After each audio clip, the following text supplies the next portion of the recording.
Bom, pessoal, então aqui, dando continuidade a esse assunto de cavidade, a gente vai continuar então a fazer com vocês algumas álgebras de cavidades, né? A segunda parte aqui das álgebras ou do desenho de cavidades, tá bom? Então, basicamente, né, a ideia é a gente projetar cavidades que sejam estáveis, né, que tenham determinada estabilidade, como a gente fez na aula passada, para aquele caso mais específico de cavidades simétricas, tá bom? E a gente vai fazer hoje um tratamento um pouco mais geral do que a gente fez na aula passada. Então, até aqui o que a gente tem assumido é que a gente tem cavidades com espelhos esféricos e também cavidades simples, né? Então, basicamente, cavidades que são aqui para dois espelhos. Hoje, então, a gente vai apresentar um tratamento que pode ser utilizado para cavidades mais complexas e depois, no fim, né, por uma questão do que dá para fazer do ponto de vista analítico, eu vou apresentar para vocês um exemplo de como usar esse tratamento mais geral para cavidades simples novamente. Bom, então a gente vai usar aqui um método que a gente chama de método autoconsistente. Então o que a gente vai fazer basicamente ao considerar que quando um feixe dá uma volta completa na cavidade, ele deve se reproduzir, como a gente já comentou na aula passada, em outras aulas anteriores sobre o mecanismo de ação laser. E quando a gente fala de reproduzir, a gente está querendo dizer que ele tem que se reproduzir tanto em raio de curvatura quanto na cintura do feixe, tá bom? Então, tanto ao termo de fase, né, que é o raio de curvatura, quanto o termo que diz respeito à cintura do feixe, ou seja, o tamanho do feixe tem que ser reproduzido quando ele dá uma volta lá na cavidade. Bom, então utilizando a lei ABCD, que a gente revisou rapidamente na aula passada, então a gente vai dizer o seguinte, que Q é AQ mais B sobre CQ mais D, ou seja, o Q1 é igual ao Q2 aqui nessa situação, né? Porque eu quero que o parâmetro Q seja igual. Porque afinal eu quero que, lembra que o parâmetro Q está relacionado ao raio de curvatura e à cintura do feixe W de Z, portanto, numa volta completa eu quero que o Q1, depois de uma volta, seja igual ao Q2, tá bom? Para que o feixe esteja se reproduzindo, tá bom? Então por isso que é o mesmo Q que aparece aqui, porque é uma condição que eu estou impondo é que o feixe se reproduza. Muito bem, a gente agora passa esse CQ mais D multiplicando lá em cima, a gente escreve uma equação de segundo grau aqui, para Q ao quadrado, mas como a gente em geral está interessado no parâmetro 1 sobre Q, como a gente viu lá na revisãozinha de feixe gaussiano na aula passada, a gente divide isso daqui por 1 sobre Q ao quadrado, então fica essa equação aqui de segundo grau para 1 sobre Q, tá bom? Lembrando porque, simplesmente por conveniência, porque é o parâmetro 1 sobre Q que está relacionado, cuja parte real está relacionada com o raio de curvatura e a parte imaginária relacionada com o W de Z. Bom, só reorganizei aqui a nossa equação de segundo grau, então a gente tem essa equaçãozinha de segundo grau para 1 sobre Q que a gente vai resolver agora, tá bom? Então a solução para essa equação de segundo grau é dada por isso aqui, ó, 1 sobre Q é D menos A mais ou menos raiz de D menos A ao quadrado mais 4BC sobre 2B. Ou seja, para que o feixe seja reproduzido, essa condição aqui tem que ser satisfeita, tá bom? Bom, as matrizes ABCD que descrevem os sistemas ópticos, elas são unitárias, tá bom? Quem fez o curso de ótica, desenho óptico, né, sabe, já estudou isso daí lá com o professor Lino, mas quem não fez não tem problema, né? Eu vou dizer que é uma propriedade. Então, você tem a matriz ABCD, o determinante é igual a 1. Então, AD menos BC é igual a 1. Dessa forma, eu posso substituir esse BC que aparece aqui dentro da raiz por AD menos 1, e aí eu fico com uma equação que envolve basicamente aqui, pelo menos no numerador, só A e D. Mas fica esse B no denominador, mas não tem problema. Tá bom? Então, ao fazer isso, ó, então vai estar aqui, ó, 1 sobre Q, né? Tal, substituo aqui, voltando rapidinho, o BC por AD menos 1, tá vendo? BC por AD menos 1, tiro aquele 2B para fora da raiz, tá bom? Passo, né, esse 2B aqui para esse cara e para essa raiz, tá bom? Como vocês estão vendo aí. E esse termo aqui dentro da raiz a gente consegue expandir, faz uma álgebrazinha, de forma que no final das contas a gente escreve ele como sendo D mais A ao quadrado menos 4, tá bom? É isso que está feito nessa passagem aqui. Aí, basicamente, só rearranjando aqui um pouquinho as coisas, tal, né? Dividindo por 4, tirando esse termo em evidência, a gente consegue escrever então que vai ficar no final das contas mais ou menos d menos a sobre 2b mais ou menos 1 sobre b raiz de d mais a sobre 2 elevado ao quadrado menos 1.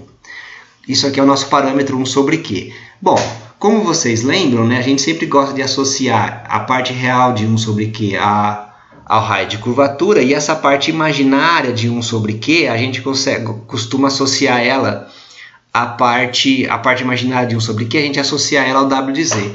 Então, para explicitar aqui um i, então eu inverto o que está dentro da raiz e explicito esse número imaginário, essa raiz de menos 1 aqui, tá bom? Simplesmente para ficar explícito que esse parâmetro 1 sobre q aqui é um número complexo, tá bom? Então, basicamente, aquilo que eu vinha falando há algum tempo, né? Só lembrar aqui que esse 1 sobre q, então, ele é 1 sobre r, onde r é o raio de curvatura, menos i lambda sobre πn w ao quadrado, tá bom? Então, rapidamente aqui a gente já é capaz de, comparando essa equação com a equação aqui anterior, né? A gente já consegue escrever uma equação para o raio de curvatura r, que é 2b sobre d menos a, e a gente iguala, então, esse outro termo, esse outro termo imaginário aqui, certo? Com essa lambda sobre πw ao quadrado, da onde a gente consegue isolar, então, que o nosso w vai dar essa raiz aqui de lambda πn, módulo de b elevado a meio, sobre 1 menos d mais a sobre 2 ao quadrado elevado a 1/4, tá bom? Então, isso aqui fica a nossa expressão para o w, que é o que a gente, na verdade, vai utilizar para configurar a nossa condição de estabilidade na cavidade.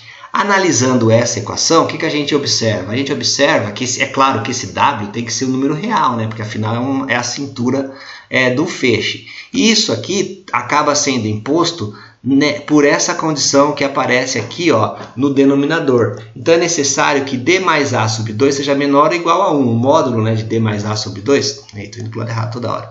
O módulo de d mais a sobre 2 que aparece aqui tem que ser igual a menor ou igual a 1 para que isso daqui, para que o w seja um número real. Então essa é a nossa condição, isso aqui é o que dá a nossa condição de estabilidade para a nossa cavidade. Isso aqui é uma condição geral, ou seja, agora depende de quem é o seu D e o que é o seu A, dada a matriz mais complicada que você possa ter dos elementos ópticos que você tem na tua cavidade laser, tá bom? Isso aí também é chamado de condição de estabilidade, condição de confinamento, e isso serve para qualquer tipo de cavidade. Você vê que até agora a gente não restringiu uma cavidade simples com só 2 elementos ou nada.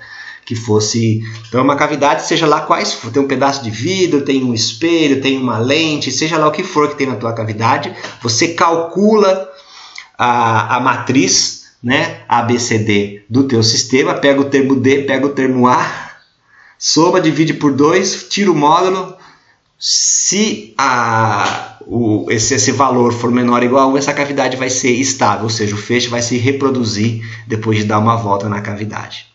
Bom, beleza. Vou fazer um exemplo agora, então, que é o exemplo que a gente consegue resolver aqui, na verdade, né, analiticamente, vamos dizer assim, né? Então, basicamente, vamos pegar uma cavidade simples de novo, uma cavidade de 2 espelhos, porque aí fica fácil de calcular, né? Então, uma cavidade R1, R2, espelhos R1 e R2 separados por uma distância L, tá bom? R1 e R2 é o raio de curvatura do espelho, então o foco do espelho então, é R1 sobre 2, o foco do espelho 2 R2 sobre F. Escrevo, né, aqui, eu calculo, explicitei o foco aqui, né, porque a gente está acostumado, na verdade, quando a gente escreve a matriz do espelho, né, ela vai ser 1, 0, menos 1 sobre F, né, e não menos, né, então a gente costuma escrever em termos do foco e não do raio de curvatura, só por isso. Tá bom? Mas é isso daqui. Então, como é que fica para escrever essa matriz? Você vai pegando aqui, ó, você dá uma volta na tua cavidade, então primeiro, o feixe é refletido por esse espelho de foco F1, está aqui a matriz do primeiro espelho. O feixe propaga uma distância L, está aqui a matriz de propagação. Reflete por um espelho de foco R2, reflete, e depois ele reflete, dá a volta e volta lá. Então, é uma volta inteira na cavidade. Agora, você tem que fazer a multiplicação dessas matrizes. Está aqui, tá bom? A matriz geral do sistema. E esse aqui é o termo A e esse aqui é o termo D. Então, basta eu pegar agora aqui esse termo D e esse termo A, somar os dois, né, e dividir por 2, o meio está aqui fora, né, estou somando todos esses caras, faz uma álgebrazinha aí, e você vai chegar, depois aqui eu tiro o módulo, né, d mais a sobre 2, você vai chegar nessa conclusão aqui, ó, que vai dar que o módulo de 1 menos 2L, 1 sobre R1 mais 1 sobre R2 mais 2L ao quadrado R1, R2 tem que ser menor ou igual a 1. Então, vocês estão vendo assim, que aqui, é claro que agora eu restringi a minha cavidade para uma cavidade que eu faço uma conta com uma certa facilidade, né? Porque senão você tem que acabar usando o computador para fazer. Se você tem, e é assim que os softwares que calculam estabilidade de cavidade funcionam. Você tem vários elementos, não tem problema. Você coloca lá no computador, ele, computação algébrica, computação numérica, não importa. Ele calcula a matriz para você. Você pode ter 55 elementos, ele vai calcular a matriz, vai pegar os termos D mais A e vai saber se aquela cavidade é estável ou não. A cavidade não é estável, então eu vou ajustar, aí se ajusta um determinado parâmetro da cavidade e você vai percebendo se ela vai ficando ou não estável, né? Entrando aqui na condição de estabilidade. Mas observem que aqui a gente não está impondo que a nossa cavidade é simétrica, como a gente tinha feito lá atrás, tá bom? R1 e R2 não precisam ser necessariamente iguais, tá bom? Então aqui eu estou pegando uma cavidade simples de 2 espelhos, mas não considerando que ela é simétrica. Bom, pessoal, depois de uma algebrinha aqui, né, novamente, isso aqui chama álgebra de cavidade, não é de graça, a gente consegue mostrar que essa condição aqui, na verdade, ela é equivalente a escrever o seguinte: 1 menos L sobre R1 vezes 1 menos L sobre R2, que é isso aqui que está aqui dentro, tem que estar no intervalo entre 0 e 1. Então, isso aqui é a condição que a gente tem para cavidades simples, tá bom? Com 2 espelhos. Graficamente, como é que a gente se faz aqui? A gente faz a seguinte brincadeira, a gente plota, a gente faz o gráfico de... Num eixo a gente coloca 1 menos L sobre R2, no outro eixo eu coloco 1 menos L sobre R1, tá bom? Então, então você plota como se fosse essa inequação aqui, né?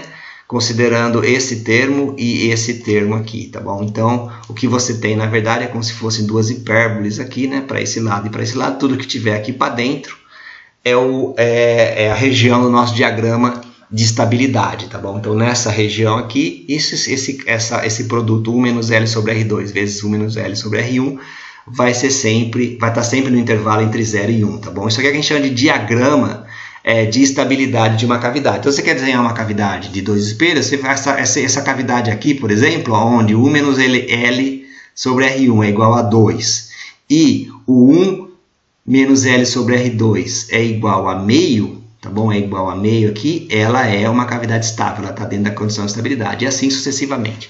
Vamos olhar alguns casos, vamos chamar assim, alguns casos mais usuais, tá bom? Que eu estou nomeando aqui de 1, 2, 3 em cima dessa linha e 4, né? Que é a própria linha em si. Então, vou lá, esse termo aqui, ó, esse cara aqui, esse espelho aqui, que é quando ele é menos 1 e menos 1. Tá bom? Certo? 1 menos L sobre R2 é menos 1 e 1 menos L sobre R1 é menos 1. Tá bom? É o caso 1 que vocês vão perceber que é o caso concêntrico. Então, vamos lá. Ó. 1 menos L sobre R1 é menos 1, 1 menos L sobre R2 é menos 1, isso significa que L sobre R1 é igual a 2, portanto, L é igual a 2 R's. Tá bom? Lembrando que o foco, né, gente, é R sobre 2, né? Certo? E se o foco bom, tá bom, vamos lá, vamos terminar aqui, ó. Então, aqui ó, o L é 2R1, o L é 2R2, portanto, o L é 2R, né? E R1 é igual a R2, tá bom? Então, se o R1 é igual a R2, que é igual a um R, e como o foco é R sobre 2, né? Então, isso aqui é o que a gente chama de uma cavidade concêntrica, né? O centro do raio de curvatura dos espelhos ele é comum, tá bom? O centro do raio de curvatura do espelho R1 é o mesmo centro do raio está na mesma posição do centro do raio de curvatura do espelho, do segundo espelho, né? R2 e R1 são iguais. Então, aquele primeiro caso lá é a cavidade concêntrica, onde você, na verdade, tem os espelhos de tal forma que você tem o centro do raio de curvatura dos espelhos é comum, tá bom? Essa é a cavidade concêntrica que, então, é descrita por esse ponto aqui no extremo da estabilidade, né? Então, se ela for, então, uma cavidade que ela é estável, mas ela está aqui no limite da estabilidade, tá bom? Então, você vê que qualquer coisinha ela pode cair para cá, mas é claro que também é estável porque você diminuiu um pouquinho aqui, ela está para dentro. Essa cavidade número 2 aqui, ó, que é quando ambos, né, 1 menos L sobre R2 e 1 menos L sobre R1 é igual a 0, tá bom? essa cavidade aqui, ó, então 1 menos L sobre R1 é igual a zero, significa que R1 é igual a L e significa que R2 é igual a L, ou seja, R igual a L e R1 é igual a R2, tá bom?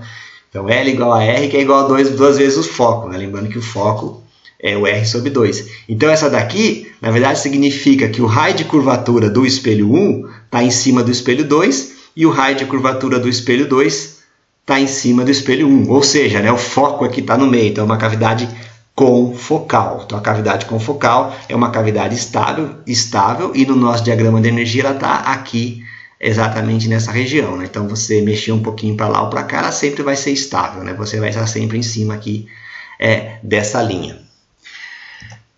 O espelho 3, a condição 3 é essa cavidade aqui de cima, que como a gente vai ver agora é plano paralelo, que é quando ambos aqui, ó, 1 menos L sobre R1 e 1 menos L sobre R2 é igual a 1, tá bom? Então aqui, ó, 1 menos L sobre R1 é igual a 1, significa que L sobre R1 é igual a 0, tá bom? E L sobre R2 também é igual a 0, que acontece, obviamente, né, que L é diferente de 0 quando o R1 vai para infinito, tá bom? Ou seja, aquele meu espelho, o raio de curvatura é tão grande que ele é plano, tá bom? Então é uma cavidade que também está lá no limite da nossa condição de estabilidade, né?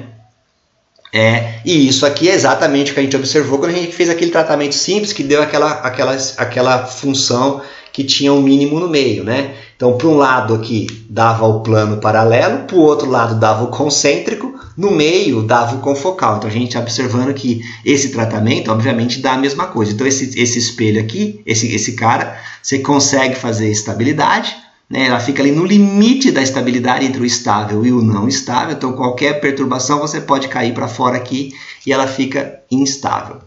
Essa linha aqui, ó, tá bom? Que está desenhada em branca, que eu chamando aqui de condição 4, são todas as cavidades simétricas, né? Então, tudo que está aqui em cima aqui fora dessa linha são cavidades que vão ser estáveis, elas vão ser cavidades assimétricas, né?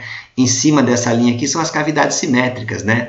Então, por exemplo, né, porque o mesmo valor vai estar para o 1 menos L sobre R1 e para o 1 menos L sobre R2. Então, eu escrevi aqui, ó, 1 menos L sobre R1 é igual a Y e 1 menos L sobre R2 também é igual a Y, né? Então, L é igual a 1 menos Y R1 e o L também é igual a 1 menos Y R2, tá bom? Então, portanto, né, R1 é igual a R2, que é igual a R, e o L vai ser 1 menos Y vezes R, tá bom?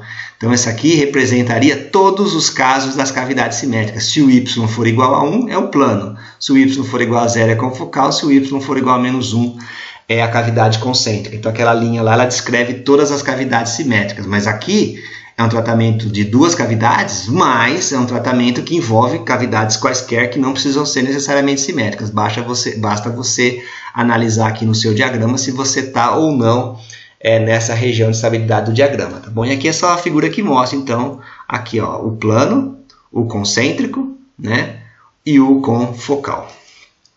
Beleza, pessoal? De novo, se for uma cavidade mais complicada, que tenha mais do que 2 espelhos, isso aqui em geral é feito com auxílio de computação, né? Você tem o software, você calcula a matriz do teu sistema e você vê a situação se ela é ou não favorável para a estabilidade da sua cavidade. Se não for, você fixa lá alguns parâmetros, né, determinadas coisas na tua cavidade, você não vai mexer, por exemplo. E aí você mexe com outras coisas, né, no seu software, mexe lá com a distância da cavidade, por exemplo, e começa a buscar uma condição de maior estabilidade. É claro que à medida que você vai trabalhando com essas coisas, você consegue ganhar um pouco de feeling, né, do que você precisa fazer para ganhar estabilidade, tá bom? Numa determinada cavidade. É claro que os softwares hoje eles são já inteligentes o bastante para, às vezes, você já diz para ele, olha, nessa minha cavidade, determinadas coisas que eu não posso mexer.